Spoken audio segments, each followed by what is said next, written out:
Je regarde par la fenêtre, il pleut. Des millions de petites sphères parfaites tombent du ciel. Gouttes de pluie. Chacune est ronde. Pourquoi? C'est une question si simple que la plupart des gens ne la posent jamais. Les gouttes de pluie sont simplement rondes. C'est normal, c'est leur apparence. Mais je suis physicien. Et pour moi, rien dans la nature n'est simplement comme ça. J'adore de telles questions. Questions simples sur choses quotidiennes qui nous mènent aux secrets les plus profonds de l'univers. Aujourd'hui, je vais vous montrer pourquoi une goutte de pluie qui tombe est l'une des expériences physiques les plus élégantes de la nature. Je commence par ce que je peux voir. Je regarde attentivement la prochaine fois qu'il pleut. Petites gouttes sont sphères parfaites. Gouttes plus grandes sont, eh bien, pas tout à fait sphères. Elles ressemblent à petits parachutes ou pain hamburger. Pourquoi cette différence? Voici le premier secret que j'ai découvert. La forme d'une goutte de pluie est combat entre deux forces. D'un côté, tension de surface. Elle veut faire de la goutte sphère parfaite. De l'autre, résistance air. Elle veut aplatir goutte, la déformer, la déchirer. Petite goutte, tension surface gagne. Grande goutte, résistance air gagne. Mais pourquoi tension surface veut-elle faire sphère en premier lieu? Cela me mène à l'une des règles les plus fondamentales de l'univers. La nature est paresseuse, pas dans mauvais sens, dans sens efficace. La nature trouve toujours chemin avec énergie la plus basse, toujours. Et pour goutte d'eau, forme sphérique et forme la plus économe en énergie. Laissez-moi vous montrer pourquoi je le sais. Imaginez que je vous explique cela comme molécule d'eau. Je suis entouré d'autres molécules d'eau.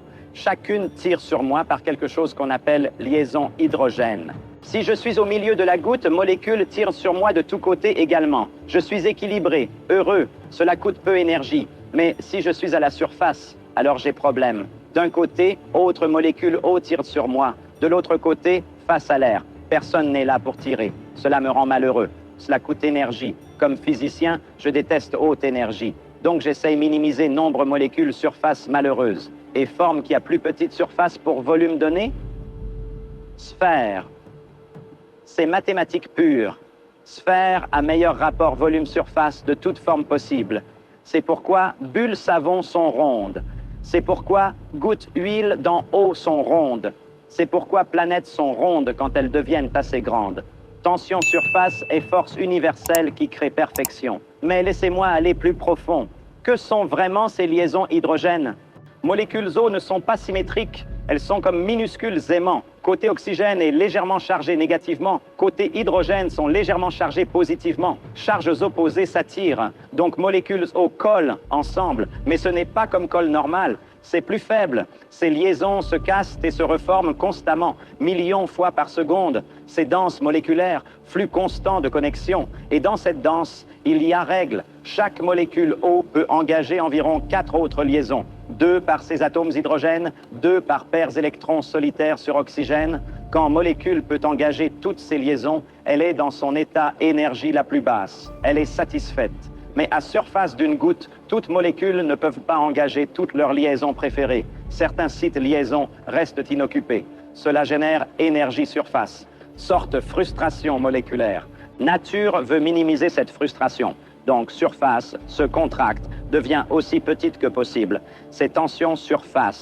Vous pouvez la voir quand vous mettez goutte eau sur surface. Elle forme petite coupole. Gravité veut l'aplatir, mais tension surface la maintient ensemble. Vous pouvez la sentir si vous posez délicatement trombone sur surface eau.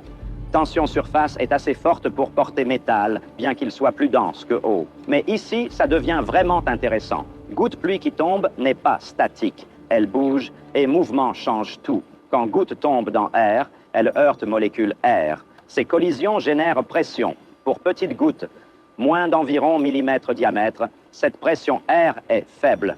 Tension surface gagne.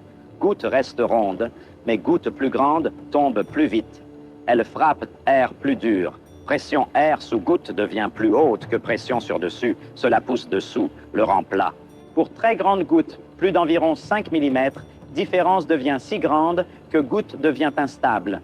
Elle commence à osciller, vibrer, et finalement elle se brise. C'est pourquoi il n'y a pas goutte pluie géante. Physique ne le permet pas.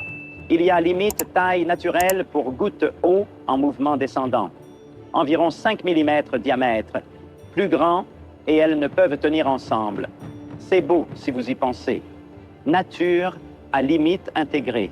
Loi physique qui détermine quelle taille gouttes pluie peuvent devenir. Mais il y a un niveau encore plus profond. Tension surface elle-même. D'où vient-elle? Elle vient de mécanique quantique. Liaisons hydrogène entre molécules eau sont phénomènes mécaniques quantiques. Elles naissent de façon dont électrons sont partagés entre atomes. Quand atomes forment liaison, leurs nuages électroniques se chevauchent. Électrons ne sont plus assignés qu'à un atome. Ils appartiennent aux deux. Cela génère énergie liaison. Force collante, mécanique quantique. Et toutes ces minuscules forces mécaniques quantiques s'additionnent à ce qu'on voit comme tension surface. Goutte pluie est donc phénomène quantique macroscopique. Milliards d'effets quantiques travaillent ensemble pour créer quelque chose que vous pouvez voir à œil nu. C'est pourquoi Feynman aurait adoré Goutte pluie. Elle connecte plus petites échelles physiques avec monde quotidien. Mais laissez-moi vous montrer encore quelque chose de fascinant. Gouttes pluie ne sont pas seules choses utilisant cette physique. Insectes marchent sur surface eau, soutenus par tension surface. Plantes transportent eau par minuscules tubes, propulsés par tension surface. Vos poumons fonctionnent partiellement par tension surface. Tensioactif appelé surfactant change tension surface dans vos alvéoles, rend respiration possible. Sans tension surface, vie comme nous la connaissons n'existerait pas. Et tout a commencé avec question simple. Pourquoi gouttes pluie sont rondes? Voici l'expérience que vous pouvez faire chez vous. Remplissez verre avec eau jusqu'au bord, puis ajoutez goutte à goutte encore plus eau. Regardez attentivement. Vous verrez que surface eau dépasse bord verre. Elle forme petite coupole. Eau s'empile au-dessus verre sans déborder. C'est tension surface en action. Eau se comporte comme si elle avait peau invisible. Cette peau est assez forte pour tenir eau supplémentaire contre gravité. Si vous ajoutez alors peu savon, cette peau s'effondre. Eau coule immédiatement. Savon réduit tension surface. Il rend molécules eau moins collantes entre elles. C'est aussi pourquoi savon aide la verre. Il réduit tension surface eau, la rend plus mouillante, aide à couler dans petits espaces et autour particules saletés. Mais revenons goutte pluie. Il y a encore dernier secret que je veux vous montrer. Goutte pluie ne commence pas comme goutte. Elle commence comme minuscules cristaux. Eau dans nuages où il fait froid, glace se forme autour petites particules. Grains poussière, particules sel, pollen. Ces cristaux glaces grandissent en collectant vapeur, eau de l'air. Quand ils deviennent assez gros et lourds, ils commencent à tomber. En tombant à travers couches air plus chaudes, ils fondent et deviennent gouttes eau. Mais ils gardent leur forme ronde grâce tension surface. Ces voyages de solide à liquide, de cristallin à sphérique. Et chaque goutte pluie qui frappe votre fenêtre a fait ce voyage. Chacune porte histoire des nuages avec elle. Histoire, température et pression. Condensation et transition phase. Histoire physique. J'ai dit une fois, nature n'est pas seulement plus étrange que nous l'imaginons, elle est plus étrange que nous ne pouvons l'imaginer. Mais parfois, elle est aussi plus belle que nous ne pouvons l'imaginer. Goutte pluie n'est pas juste eau qui tombe. C'est exemple parfait comment forces fondamentales univers travaillent ensemble pour créer quelque chose de beau. C'est mécanique quantique qui devient macroscopie, c'est thermodynamique qui devient géométrie, c'est chaos qui devient ordre. Prochaine fois qu'il pleut, je regarde plus attentivement. Chaque goutte est petit miracle physique. Et plus merveilleux de tout, vous n'avez pas besoin d'être physicien comme moi pour l'apprécier. Vous devez juste être curieux. Vous devez être prêt à demander pourquoi. Car dans cette question simple réside le commencement de toute grande découverte. Si cette vidéo vous a montré combien choses ordinaires peuvent être extraordinaires, n'oubliez pas liker. Pour plus de mes merveilles physiques quotidiennes, abonnez-vous à notre chaîne. Chaque semaine, je découvre sciences cachées dans choses que vous voyez chaque jour. Commentez. Quelle est la chose la plus quotidienne dont vous ne comprenez pas la physique? Quelle question simple sur nature vous a toujours rendu curieux? Et rappelez-vous, réponse aux plus grandes questions. L'univers se cache souvent dans plus petits détails. Parfois, vous devez juste regarder goutte pluie. Semaine prochaine, pourquoi gérisses peuvent marcher sur eau? Ma physique marche surface. Physique règne, nature enseigne, miracle attend.